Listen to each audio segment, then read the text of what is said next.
Продовжується прямий ефір на телеканалі АТР. Я дякую, що ви залишаєтеся разом із нами і довіряєте нам. Доброго дня, мене звати Аліна Блохіна і я рада представити вам гостя цієї ефірної години. Це Сергій Таран, політичний експерт. Пане Сергію, доброго дня. Вітаю вас. Власне, розпочинаємо із оперативно-актуальної інформації. Кабінет міністрів України звільнив Романа Насірова з посади голови Державної фіскальної служби. Про це повідомив прем'єр-міністр України Володимир Гройсман на засіданні уряду. Власне, Насірова підозрюють в тому, що він протягом 2015-2016 років, діючи в інтересах народного депутата Олександра Онищенка, надав керівникам регіональних та територіальних органів ДФС незаконну вказівку приймати безпідставні рішення про розстрочення податкового боргу товариств з обмеженою відповідальністю фірма ХАС, Карпатнадринвест та Надрагеоцентр. У березні 2017 року депутат БПП Мустафа Найєм оприлюднив довідку, яка свідчить про те, що у відстороненого голови Державної фіскальної служби Романа Насірова є громадянство Великої Британії. Пане Сергію, власне, чи не затягнули з таким рішенням? Досить довго, фактично, тривали, ми бачили, судовий процес щодо Романа Насірова. Всі знають про славнозвісну ковдру, від якої він лежав і мав проблеми зі здоров'ям, про що він неодноразово наголошував. Ну, тільки зараз його звільнили. Чому так довго? Якщо говорити про формальний бік справи, то поки нема вироку суду, винним його вважати неможливо. Тому якщо з чимось і затягнуло, то це насамперед з абсолютно прозорим і зрозумілим розглядом справи в суді. Ті звинувачення, які висунув Насірову, серйозні. Треба, зрозуміло, щоб була всім позиція захисту. Треба також проаналізувати ті докази, які надані слідством. От щодо цього має бути ця дискусія, причому ця дискусія мала би бути давно. Тому питання не в звільненні, а питання в тому, що у нас дуже багато справ на кшталт Насірова оголошуються, анонсуються, а потім дуже довго тягнуться. І немає ні вироку суду, ні нормального розгляду справи в суді. От з цим, звичайно, є затримка. Тому це швидше не питання в самому Насірові, а в тому, що у нас немає чітко відлагодженої системи від пред'явлення звинувачень до вироку. У чому тоді полягає проблема? Чому тоді судовий процес щодо Романа Насірова і маємо ще певні приклади ось таких, скажімо, і корупційних діянь серед народних депутатів, і можемо згадати і пана Борислава Розенблата, і Максима Полякова. Чому тоді ось, власне, розгляд судової справ щодо них ось так якось, знаєте, не педалюється і рухається з якимось такими дивними проміжками у часі? Тут є дві проблеми. Перша проблема – це те, що слідчі органи оголошують про справи, і потім дуже довго справа передаються в суд.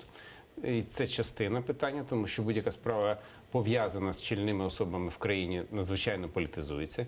І тоді, по суті, правоохоронні органи стають учасниками політичних ігор. Звичайно, це значно ускладнює слідство порівняно з тим, якби це було абсолютно нейтральний розгляд справи. Ну і друге питання – це суди. У нас дуже багато судових справ тягнуться, багато справ, які вже передані до суду, так там і залишаються в судових органах. Тому, звичайно, поки не буде повністю реформована судова система, подібні ситуації будуть повторюватись. Тому я вважаю, що насправді цей приклад з Насіровим має послужити научною демонстрацією того, що у нас справді є проблема, коли дуже багатьом людям можуть пред'являти будь-які звинувачення, потім це цим не закінчується. І, звичайно, це знижує довіру і до судових органів, і до правоохоронних органів. Тому це питання, звичайно, треба вирішувати. Я думаю, що для багатьох політиків справа Насірова принаймні має стати таким стимулом, щоб була прискорена судова реформа. А для правоохоронних органів це має бути сигналом того, що справу потрібно менше політизувати, більше зосереджуючись на доказовій базі тих чи інших звинувачень, які пред'явлені людям. Якщо ми вже говоримо про суди і про формування судової гілки влади, чому тоді цей процес не відбувається у нас наразі? Чому там номінально так певні питання, певні там елементи є? Ми там хочемо створити Вищий антикорупційний суд, тобто певні, скажімо так, ініціативи є, але як такої судової реформи багато хто в експертному середовищі говорить, от ви зазначили, що вона не відбувається. Вона відбувається, тільки вона відбувається значно повільніше, ніж на це існує запит суспільства. Не можна було б сказати, що вона зовсім не відбувається. Але не відбувається якісної кадрової очистки суддівського корпусу. Після закону про люстрацію певних суддів відсторонили від влади, але дуже мало. І, в принципі, мало би запрацювати НАБУ в підслідності цього агентства саме судді, які б могли б запровадити теж механізм люстрації по відстежуванню тих нечесних суддів, а ніхто, напевно, в суспільстві не сумнівається, що таких дуже багато в суддівській системі, яких би можна було через судові справи відсіяти з суддівської системи. Але теж ми не бачимо тут дуже багато просувань. Є, безперечно, сподівання на антикорупційний суд. Безперечно. Але знову-таки, от ми всі з одного боку зараз бачимо, що дуже запізнилася ця реформа суддівська. Хотілося б, щоб антикорупційний суд був створений швидше. Але процес його гальмується через політичні ігри. З одного боку була позиція у Верховній Раді, що такий законопроект має подати президент. Це також були частини рекомендацій Венеціанської комісії. Хоча можна було б і депутатам ініціювати подібний закон, тоді би цей процес був пришвидшений. Але через політичні амбіції ця справа не просунулася. Як тільки закон про антикорупційний суд був поданий до Верховної Ради, почалися заклики відкликати цей закон і подавати новий. Я розумію, чому так відбувається. Я розумію політичну логіку, чому така дискусія відбувається. Але в будь-якому разі це не пришвидшує процес того, щоб такий антикорупційний суд запрацював. Дуже бажано, щоб він запрацював вже цього року. Дуже бажано. Але якщо далі питання антикорупційного суду буде з усіх боків піддаватися критиці неконструктивній, то в результаті ми знову будемо відтягувати ці справи. Тому нам дуже важливо, щоб такий закон був прийнятий якнайшвидше. Я ще згадую, після 13-го року, після 14-го року, після перемоги Революції Гідності, дуже було багато сподівань, що от судову реформу можна провести дуже швидко. Достатньо тих суддів, що є, замінити на нових. І все. Але тоді наші міжнародні партнери, зокрема, нам вказували, що так робити не можна. Тому що якщо ми судову реформу будемо робити з порушенням Конституції, то це означатиме, що довіри до цієї судової системи так само не буде. І ми почали втягуватися в цей процес довготривалого реформування судової вертикалі. А це означає, щоб були зміни до Конституції, потрібно 2 сесії, потрібно погодження всіх законів, потрібно погодження всіх реформ з Венеціанської комісії. Це все час.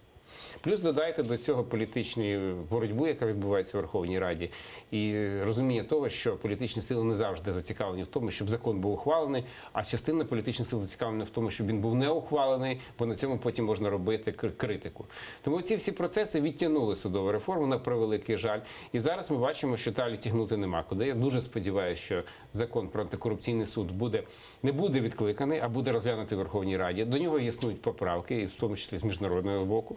Я думаю, що ці поправки мають бути розглянуті у Верховній Раді, щоб до другого читання цей закон уже дійшов такий, щоб ми могли вже в цьому році побачити антикорупційний суд, щоб такі справи, як з Насіровим, не тягнулися безкінечно і не виглядали просто посміховиськом на весь світ.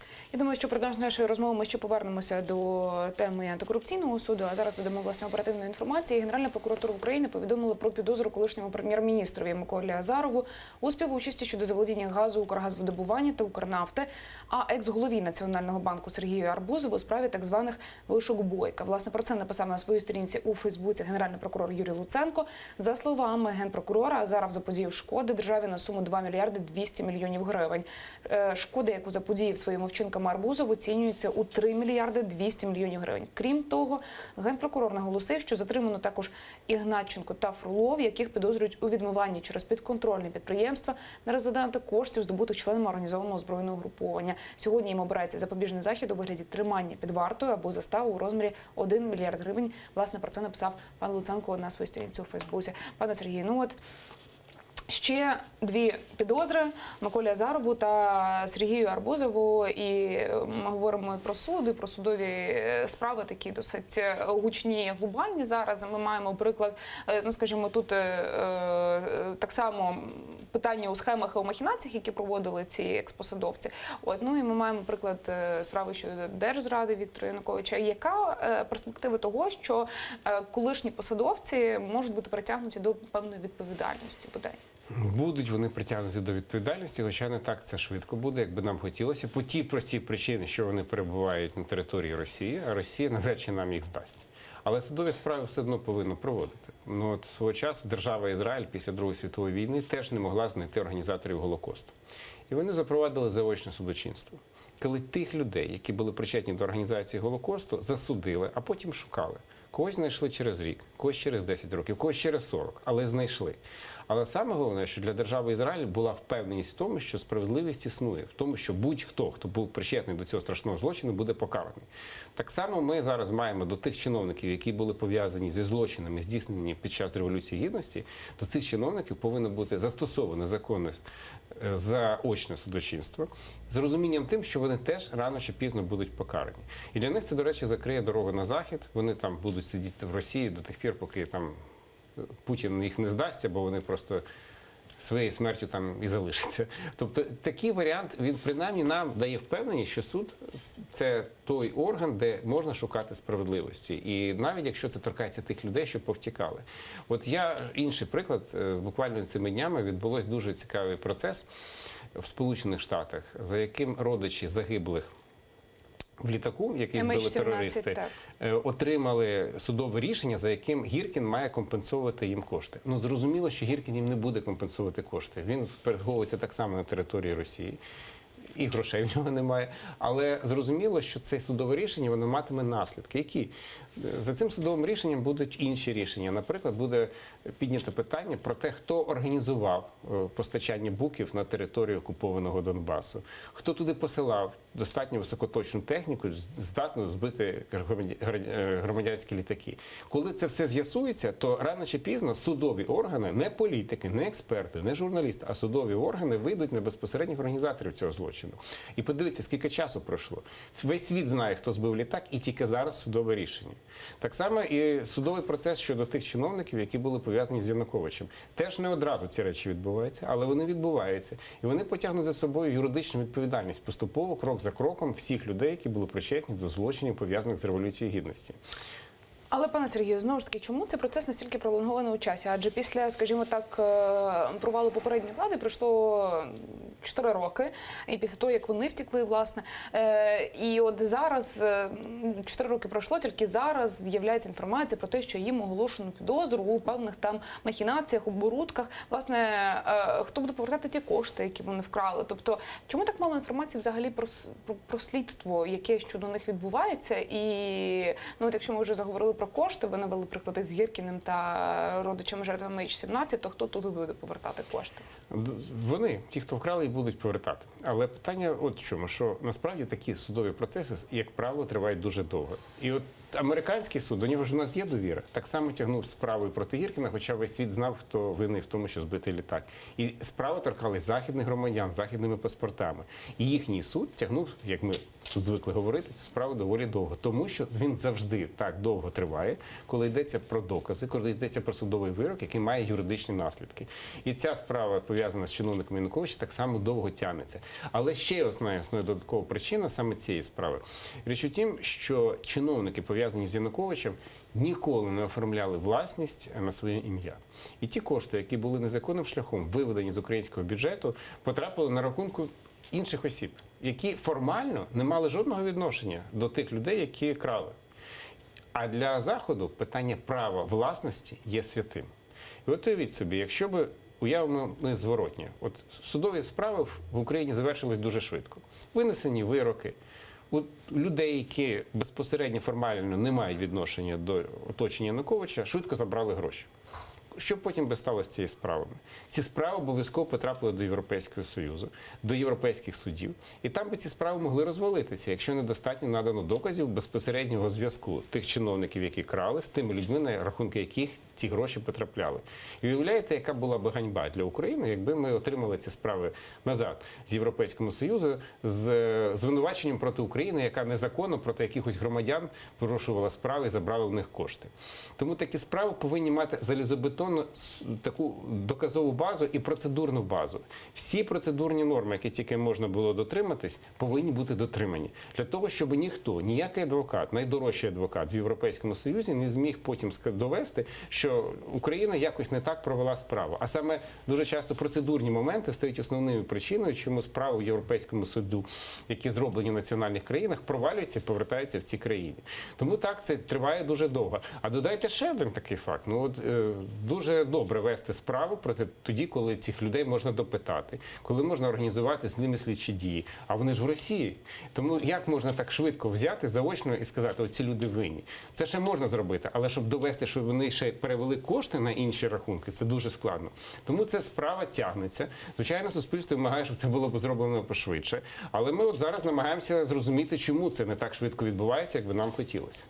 От знаєте, ви висловили такі досить оптимістичні думки щодо того, що ці колишні високопосадовці через певний час будуть притягнуті до відповідальності, що повернуть кошти, виведені незаконним шляхом з України. Але, власне, усі ці процеси вони відбуваються завдяки процедурі заочного засудження. І ви правильно зазначили, що ці люди перебувають у Росії, і Росія навряд погодиться екстрадувати їх в Україну. То тоді все Є розвалиться? інший варіант – нічого не робити. І тоді отримуємо критику нашого суспільства, яке буде вважати, що, дивіться, чиновники втекли, а українська держава навіть не намагається їх шукати. Тому потрібно їх шукати. Для того, щоб їх шукати, для цього потрібно працювати з міжнародними інституціями, зокрема з Інтерполом, іншими структурами, які можуть на них оголосити розшук. А щоб на них оголосити розшук, для цього потрібно порушувати справи, щоб ці справи були, навіть якщо люди знаходяться на території Росії. Тому Україна, як держава, робить все можливе, щоб ці чиновники були покарані. Але неможливо зараз притягнути до відповідальності їх, тому що вони перебувають на території держави, яка зневажає міжнародні норми, яка не видає злочинців, більше того, перебуває в стані війни з Україною. І безпосередньо справа торкається тих людей, що цю війну підігравали, які завжди працювали на користь Росії. Ну, навряд чи ж ми будемо такими наївними, щоб ми вірили, що Росія їх завтра здасть. Але так само ми все одно повинні порушити ці справи, все одно повинні говорити про те, що чиновники ці, які втекли, мають бути покарані. Я оптиміст, але погана новина полягає в тому, що це не відбудеться так швидко, як би нам хотілося. Знову таки, повторю досвід Ізраїлю, який шукав організаторів Голокосту, що до деяких осіб їхній пошук зайняв там і 50 років. Але все одно було розуміння, що ці люди рано чи пізно таки будуть покарані. Ще повернемося, власне, до сьогоднішнього засідання уряду. Власне, Кабінет міністрів пропонує президенту Петру Порошенку звільнити з посади генерального директора Укроборонпрому Романа Романова. Таке рішення уряд прийняв на сьогоднішньому засіданні. Власне, як розповів прем'єр-міністр Володимир Гройсман, він нещодавно заявив, що, цитую, не буде працювати з керівником Укроборонпрому Романовим.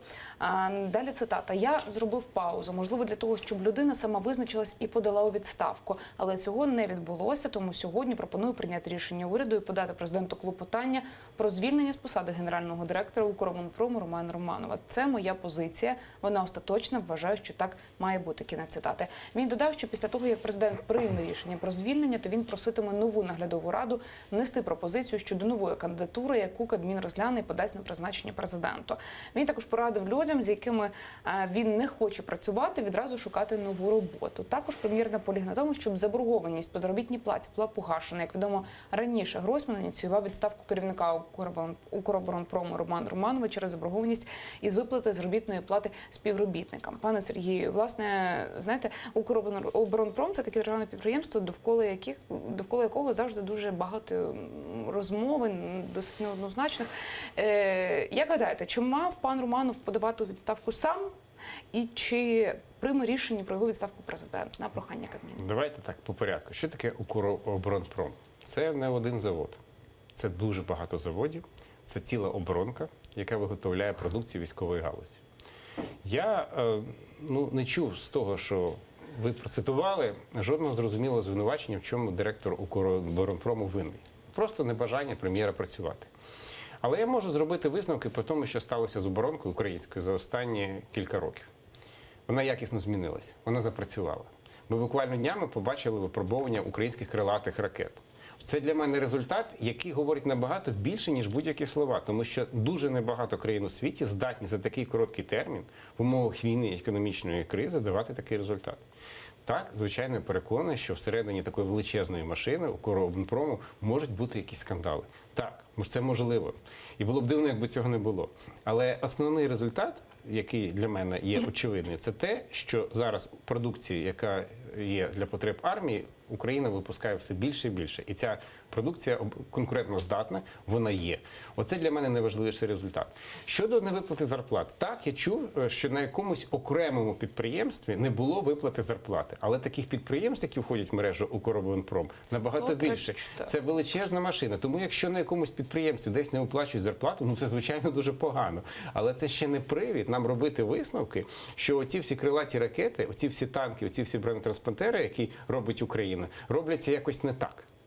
Все-таки для мене має бути показник щось інше. Якщо десь не виплачують зарплати, це дуже погано. Тому мені здається, що все-таки це не може бути підставою для того, щоб ми говорили про звільнення. Але я думаю, що якісь інші причини існують. Тому от якщо ми почуємо щось про інші причини, тоді буде підстава говорити, наскільки такі заяви прем'єр-міністра справедливі чи несправедливі. І я ще, знаєте, що хочу наголосити на тому, що насправді система української оборонки за останні роки ще зробила ще один такий величезний подвиг. Це те, що вона завжди була зав'язана на російських комплектуючих. Тому що дуже багато військової промисловості з Росією було нерозривно пов'язані. Так от за ці кілька років вони ще зробили так, що вона не пов'язана більше з російською галузю. Це теж для мене дуже важливий результат. Тому мені видається, що за будь-якого цього результату цих суперечок, які відбуваються в публічній сфері, повинно бути очевидно, що потрібно робити звіт, потрібно говорити про результати діяльності роботи нинішнього директора. Якщо такі результати незадовільні, ставити питання про звільнення. А якщо такі задовільні, то не ставити питання про звільнення. Але в будь-якому разі ми маємо дуже мало інформації, що за причини послужили, які стали підставою для того, щоб прем'єр так висловлювався про ту оборонку, яка, в принципі, показує непогані результати. Ви, пане Сергію, розпочали свою відповідь, що з цитат, скажімо, слів Володимира Гройсмана ви не почули конкретних звинувачень або конкретних там претензій до пана Романова. І це не перший раз, коли пан Гройсман висловлюється досить безкомпромісно. Ми можемо згадати, як він говорив з пані Наталією Корчак на засіданні уряду, як він досить у жорсткій формі говорив з паном Геннадієм Зубком у парламенті, як він усім головам ОДА сказав не спати, а прибрати сніг. Чи настільки, на вашу думку, пан Гройсман безкомпромісний? Знову таки, ми не знаємо суті суперечок. Якщо були підстави бути різким і безкомпромісним, можливо, він правий. Але ж ми ж не знаємо суті звинувачень. Я думаю, що це швидше така риторика і стилістика, яка є відповіддю на той запит в суспільстві, на такого, знаєте, рішучого керівника, який прийшов і сказав. Якщо керівник так себе поводиться, то це у громадян викликає безперечний повагу. Вважається, що це гарний керівник, тому що він взяв і сказав. Але коли лише робиться акцент на стилістиці висловлень, без розуміння аргументації, то тоді в нас залишаються знаки питання. Знаки питання, які не означають, що прем'єр правий або не правий. Просто це саме знаки питання, бо ми не знаємо суті суперечок. І так само щодо Зубка. Пройшло скільки часу, нічим це не закінчилось. Суті суперечок ми не знаємо. Я вважаю, що суспільство може знати і має знати те, що відбувається на засіданнях Кабінету міністрів, але дуже важливо, щоб такі засідання мали більше змісту, менше стилістики, щоб був акцент на цифрах, на стратегіях, на розумінні, що зроблено, що не зроблено. Можливо, це буде нудним, можливо, це буде для журналістів складно цитувати, бо там будуть одні цифри. Але принаймні це буде правильно. Тоді ми зможемо робити більше висновки про те, що насправді у нас відбувається в Кабінеті міністрів в країні. Власне, до ще однієї теми перейдемо наразі. Власне, редакція видання «Главком» перепросила за публікацію неправдивої інформації щодо кадрових змін у керівництві Світового банку. Нагадаю, що 26 січня «Главком» опублікував інформацію про те, що Світовий банк звільняє директора з питань Білорусі, Молдови, України, Європи та Центральної Азії Сато Кахонен, яка підписала листа до України з зауваженнями щодо президентського законопроекту про антикорупційний суд. Причиною такого кадрового рішення начебто став попередній злив цього листа у пресу. Проте одразу після публікації у Світовому банку заявили, що інформація про можливе звільнення регіонального директора Світового банку, опублікована з посиланням на дипломатичні джерела, не відповідає дійсності. Тому Главком вимушений був перепросити за цю публікацію. Пане Сергію, чому такий фейк просочився, як гадаєте, у ЗМІ? Дуже добре, що у нас іноді в Україні журналісти знаходять мужність вибачатися за неправдиво поширену інформацію. Це, до речі, дуже рідке явище. Але мені здається, що скандал навколо МВФ і Світового банку щодо антикорупційного закону породжений саме тим, що ми чуємо достатньо серйозні вимоги міжнародних інституцій щодо внутрішніх законів України. Коли таке відбувається в будь-якій країні, це завжди скандал, тому що міжнародні фінансові структури не можуть диктувати будь-якій країні, які закони її ухвалювати. Хоча дуже часто умови надання кредиту тій чи іншій країні прив'язуються до певних умов виконання. І тут завжди є дуже хитка межа, де є абсолютно справедливі вимоги щодо тих чи інших кредитів, а де є втручання в внутрішній суверенітет країни. Завжди, коли таке виникає, завжди виникає скандал, дуже багато чуток і таких от інформаційних провокацій. Що торкається Міжнародного валютного фонду? Це організація, яка завжди висуває якісь вимоги іншим країнам, коли вона надає кредити. Але перша вимога, яку вони висувають, це не політичні. Для Міжнародного валютного фонду критично важливо, щоб насамперед країна, якій вони позичають гроші, жила на тому, на чому заробляє. Іншими словами, щоб не було суперечностей між тими, який в країні бюджет, і з тим, що вона витрачає. І тому, як правило, Міжнародний валютний фонд висуває ті умови країнам, які утримують зайві розтрати. Це може бути і пенсійна реформа, це може бути і тарифна політика, це можуть бути і антикорупційні заходи. Але в першу чергу Міжнародний валютний фонд цікавлять фінансові показники. Фінансові показники. Тому що Міжнародний валютний фонд – це не є антикорупційна організація, це не є політична організація, не є експертна організація, це є фінансова організація. Тому фінансові показники завжди ставляться першими. Щодо тих країн, де існує проблема корупції, теж часто висуваються вимоги, хоча вони не перші.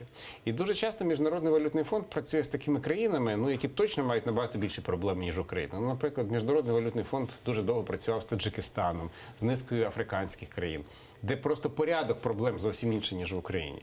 І так само цим країнам Міжнародний валютний фонд ставив якісь умови. Але все одно працював з ними далі, тому що Міжнародний валютний фонд зацікавлений в тому, щоб працювати з іншими країнами, бо Міжнародний валютний фонд зацікавлений в тому, щоб обмін валют між різними країнами був стабільний і фінансові світові ринки не були дестабілізовані. Тому стратегічно і глобально, я думаю, що і Міжнародний валютний фонд, і Світовий банк буде працювати з Україною. Але вони при цьому будуть час від часу висувати ті вимоги, які будуть породжувати подібні дискусії. Що для нас зараз важливо? Для нас важливо, щоб співробітництво продовжилось. І дискусії щодо закону про антикорупційний суд були в парламенті.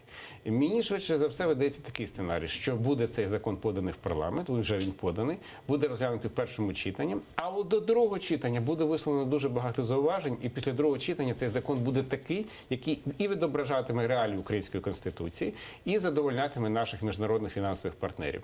Мені здається, що це найлогічніший сценарій з того, що вийшло. Якщо цього не буде зроблено, то ми повертаємося до початку нашої розмови.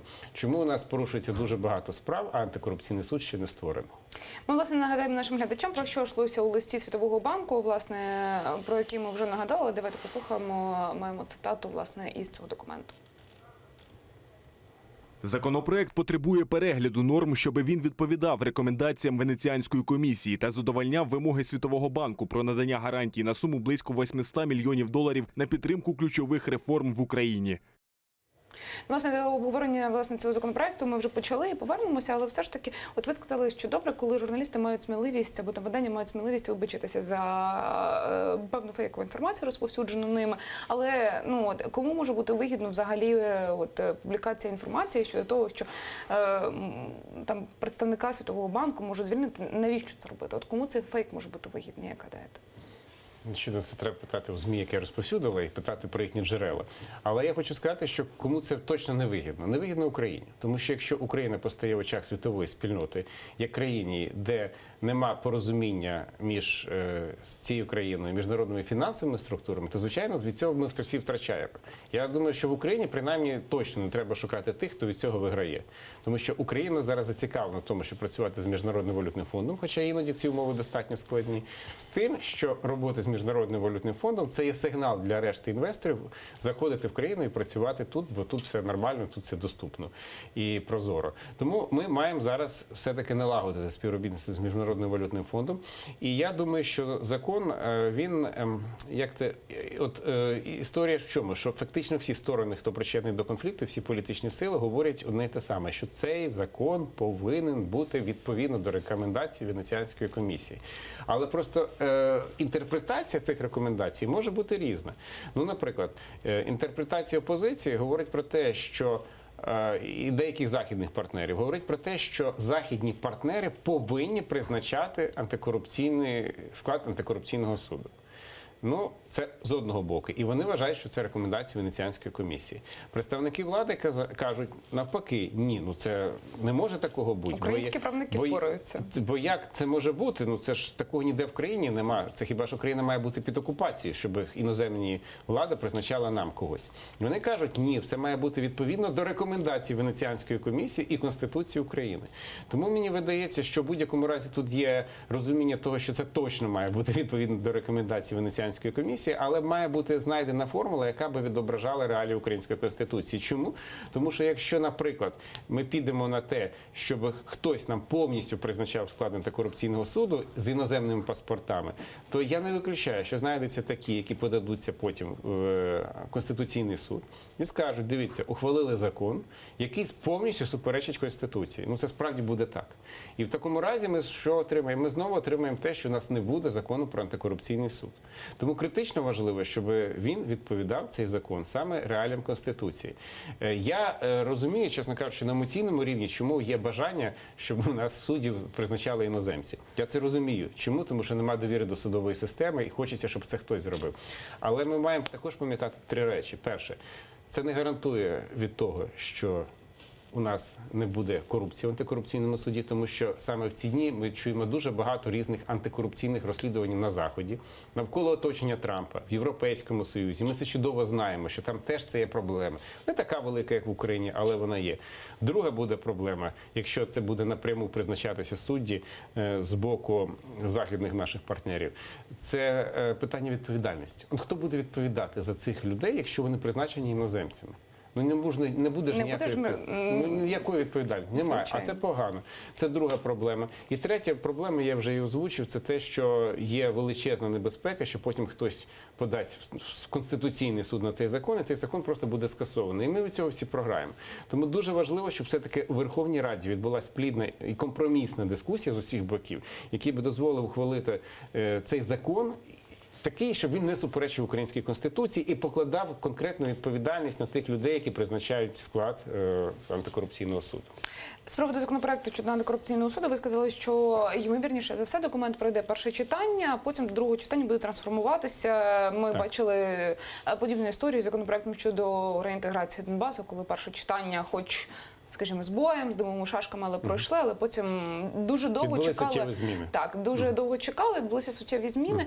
От і як гадаєте, по-перше, які з 4 законопроєктів, тому що один президентський, 3 депутатські, набере, от на вашу думку, більшість у парламенті, і от ви висловили думку про те, що є, скажімо так, сподівання на те, що це може відбутися цьогоріч. Але багато хто говорить, що цьогоріч створення Вищого антикорупційного суду мало ймовірне, тому що не за горами вибори, і парламентарії, і правляча верхівка захочуть відкласти вже цей процес для каденції, скажімо, вже тієї людини, тих парламентарів, які будуть обрані по цьому вибору. Але логіка працює навпаки. Саме тому, що виборів владі потрібно показати результат, в тому числі під міжнародної спільноти. І, можливо, саме через це антикорупційний суд запрацює вже цього року. Тому тут логіка може бути і одна інша. Швидше за все, звичайно, буде ухвалений в першому читанні президентський проект, хоча б тому, що на цьому наполягає Венеціанська комісія. Але я не виключаю, що поки цей законопроект після першого читання дійде до другого читання, він може інкорпорувати в себе елементи і інших законопроектів і пропозицій, які будуть висловлені в парламенті. Чому важливо це? Тому що важливо, щоб цей законопроект був проголосований якомога більшою кількістю голосів в парламенті, щоб справді показати світові і для самих себе це дуже важливо, що у нас є розуміння того, що антикорупційний суд потрібен всім політичним силам. Це наша загальна політична воля всього політичного класу. І я не виключаю, що після другого читання це буде зовсім інший законопроект, ніж той, який буде переданий в першому читанні. Ну, власне, ще на кінець згадаємо ще одну історію. Власне, генпрокурор Юрій Луценко опублікував суму своїх доходів, які дозволили йому відпочити на Сейшельських островах. Відповідні дані він оприлюднив на своїй сторінці у Фейсбуці. За його словами, після одруження старший син відклав з дружиною медовий місяць та подарував батькам відпочинок у теплих краях до 30-річчя спільного життя.